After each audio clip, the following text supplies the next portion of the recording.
তুমি এখানে একা? তোমরা যে এখানে আছো জানতাম না।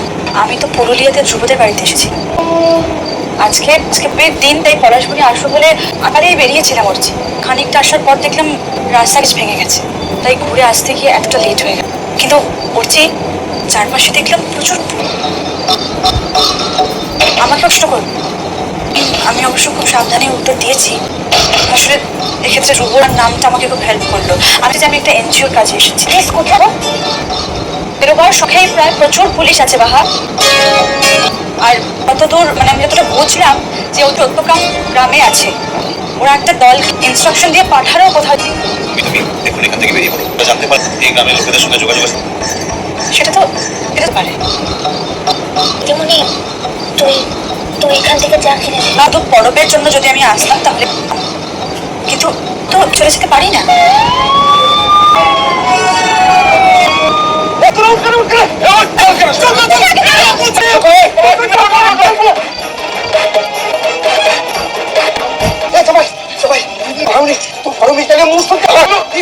সময় লাগে কঙ্কুলটাতে যেতে হবে।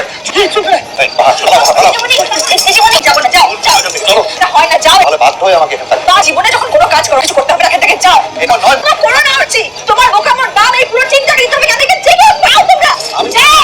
পারতে হবে বাবা, বোঝার চেষ্টা করো তোমরা। আজকে একটা প্রপার এক্সকিউজ দিতে পারবো, আমার কাছে সেটা আছে, তোমার কাছে সেটা নেই। করো না, যাও যাও।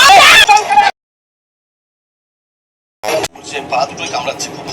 কলকাতা থেকে আমিও ঠিক এসেছিলাম, জ্বর লাগছে এখন, সেই বেড়ে গেল।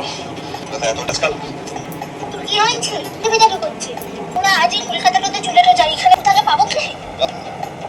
তার 2 দিন থাকার জন্য আমার সামনে কত আর এখনই বলা হচ্ছে চলে যাই। তুমি গেছিলে যে তোর গা হাত পা ব্যথাটা করছে থেকে? হ্যাঁ, এতক্ষণে কমেছিল ব্যথাটা। ফিরিক্ষণ বেড়েছে? হ্যাঁ, আসলে আমার হাতটা ধরেছিল বলে ব্যথাটা বেশি বাড়ি দিকে গিয়ে না ভয় পাই বলো। হাতটা ছেড়ে দিয়ে ওগুলো আবার সব আমার উপরে একসঙ্গে চাপিয়ে ম্যাজিক। তুমি সঙ্গে সঙ্গে ব্যথাটা কমে গেল। প্রমোশনটা তো করছিস না? দেখো, হাতটা ধরতে ইচ্ছে না করো, আমার তো আর কিছু করার নেই। যাবো আর একটা প্রাণ দেখতে যাই। বন্ধুরা আসছে, দেখো। বারবার বলিস তাহলে আমি ইমো জানাই। তোমরা আবার আসতে পারো আমাদের দিকে। দেখে তো কি করবে।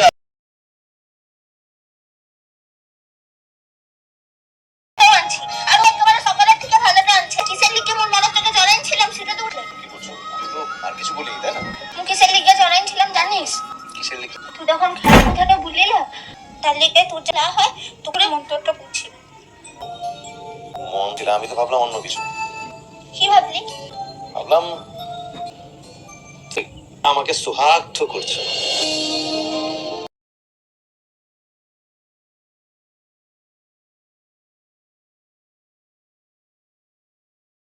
আমি সব বাঁধন থেকে এখন তোমরা বাধা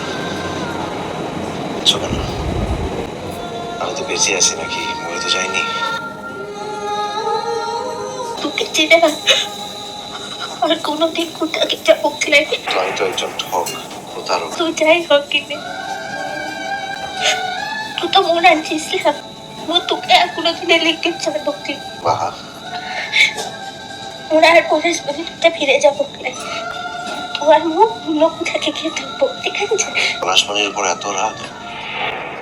তুই জানিস তাই রে ওর বাপটাও লাভ তোকে মুক্তি চেয়েছিল। ও যদি ঠিক সময় পৌঁছতে না পারতো তাহলে আমি জানি না তোমার মামু শেষ পর্যন্ত আমাকে মারতে পারতো কিনা। হয়তো উনি আমাকে মারতে চেয়েছিলেন, কিন্তু একবারের জন্য আমার চোখের দিকে উনি তাকাতে পারছিলেন। যদি আরো দুর্বল হয়ে পড়েন। জমাই বুঝছিস মা? জমাই জামাই পড়ছিস মা? না, জমাই জমাই ওর অন্তর তো জানে তখন কি অবস্থা হয়েছিল। তো আমার দিকে কোথাও বলছে না, ও ওই করতে বোঝাচ্ছে। তুই আমার সঙ্গে কোথাও বলছিস না, তুই মুখে গীতা করিস কি?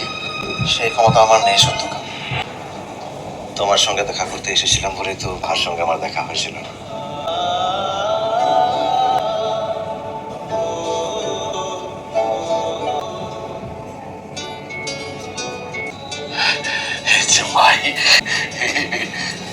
তোমার মেয়েকে ঠকায়নি সত্য আমি বিশ্বাস করি। মাফ করে দে, মাফ করে দে। মোদিকে লিখন একটু ভাড়ার গাড়ির লিখে ব্যবস্থাটা করতে হবে। মন মিলা কামটো আনছি, পুরা যাবো তাই। जमाई वो तू और वो तो के बोल के ने गाड़ी लिए तो दा प्लास मुनी तराई नीचे लिए जावा लिए आए कि नहीं মুরা কলকাতাতে যাবো। जमाई আমাকে একটু হেল্প করো তো, গাড়িতে উঠবো।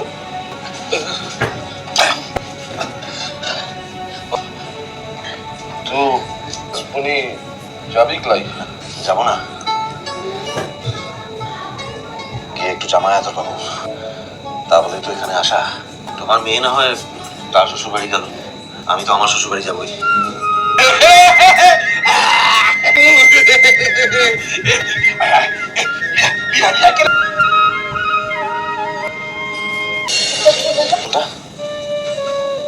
তো পলাশ বনিতে যাবি? কেন যাব না? আমি তো এবার সব বন্ধন থেকে মুক্ত হয়ে এখানে এসেছিলাম, সব বাঁধন কাটিয়ে আমার বউর কাছে শ্বশুর বাড়িতে এসেছি, একটা সেলিব্রেট করবো না? চলো। এখন সব কথা কি আমি এই স্বাস্থ্য কেন্দ্রের বিছানায় বসে বলবো নাকি? চলো, পড়াশোনা নিয়ে চলো আমাকে।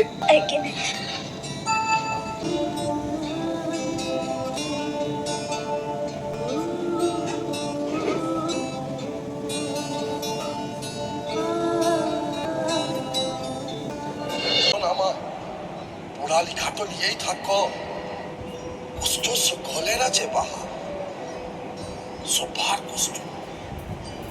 তোর কার কষ্টের লিগে তো ভাবিস তাই মা, উহাদের কষ্টটার শুনতে নিজের কষ্টটা মিলাই নে। লাশ বলির মানুষ গুলানের সাথে তোমার কষ্টটা মিলাইলে বাহা মুনি এক বড় লাইট লইতে পারবেন।